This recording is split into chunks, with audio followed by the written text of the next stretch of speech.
So hello everyone, welcome to Marine Simplified. Today we are going to start with navigation, and first we'll cover up terrestrial navigations and we'll start with basic concepts first in the initial chapters, and then we'll move ahead with more complex numericals. And so with the first chapter, which is Earth's features, and let's start with the chapter. So basically we all know Earth is not a perfect sphere. So the shape of the Earth is called as oblate spheroid. It is because that it is flattened at the poles and it is much more enlarged at the equatorial radius. That is why the polar radius is much shorter than the equatorial radius. Therefore the shape is oblate spheroid. So we know that this polar radius differs by the equatorial radius at 21 kilometers. Okay, so the difference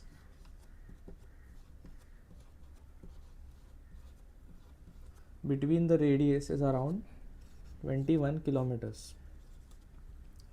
Now the average radius of the Earth is around 6,400 kilometers, the radius. So we know that from this we can find the percentage of the compression, at how much percentage of compression is the Earth made at oblate shape. So what we can do is 21 divided by 6,400. Okay, so I'll use my scientific calculator, and make sure you guys have a scientific calculator ahead because it is very handy and almost compulsory for stability, navigation, even for applied mathematics, physics. So we'll calculate 21 divided by 6,400.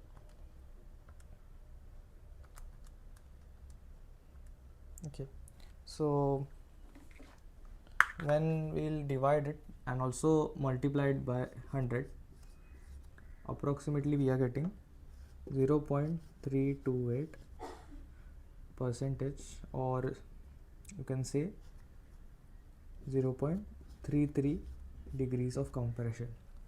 So this much amount is the compression of this part. That's why the name oblate spheroid. So as it is just 0.33 percentage, we as navigators ignore the oblate spheroid shape and we consider the Earth as a perfect spheroid for easy calculations and visualization. So this sums up for the first chapter. Now as we discussed, these are the basics that you should be having in your mind while solving the further complex sums. Okay, moving to the next topic. Now we'll discuss that why 1 nautical mile is 1.852 kilometers. So we all know and we have heard that 1 nautical mile is around 1.852 kilometers, but we have to understand what is the theory or the derivation behind the reason that this value is there. Okay, so as we know, the circumference of the Earth, that is this part, so is around 40,000 kilometer. So and as we are considering, as we discussed earlier, that we are considering the Earth shape as a perfect spheroid because only the difference was 0.33 percentage of compression. Therefore what we can do is 40,000 divided by 360, as it is a sphere, to find the value of 1 degree. So basically 1 degree's value we can find how many kilometers does 1 degree cover. As we know, the radius is 40,000 and 360 degrees. So I'll use my calculator. 40,000 divided by 360, so it's 111 kilometers. So it's 111.1 kilometers. So this is the value of 1 degree. So now that we have the value of 1 degree is 111 kilometers, now we'll find it for 1 minute. Okay, so for 1 minute we know that it's approximately 60 seconds. So So what we'll do is we'll divide 111 kilometers by 60.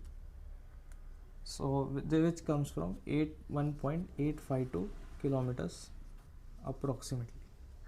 So therefore we can calculate that its 1 nautical mile is approximately 1.852 kilometers.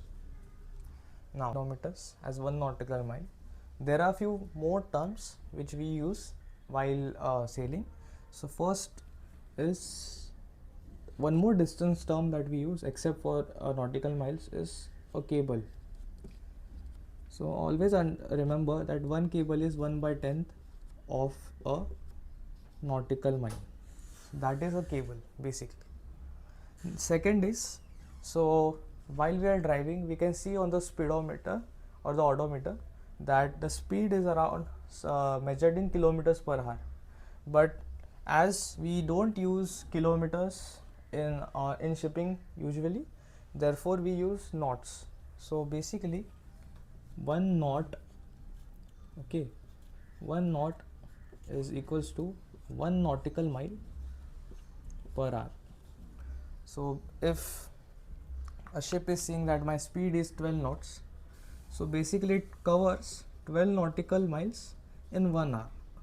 Okay, so this is what the concept behind nautical mile is and how the value came, and also these extra terms.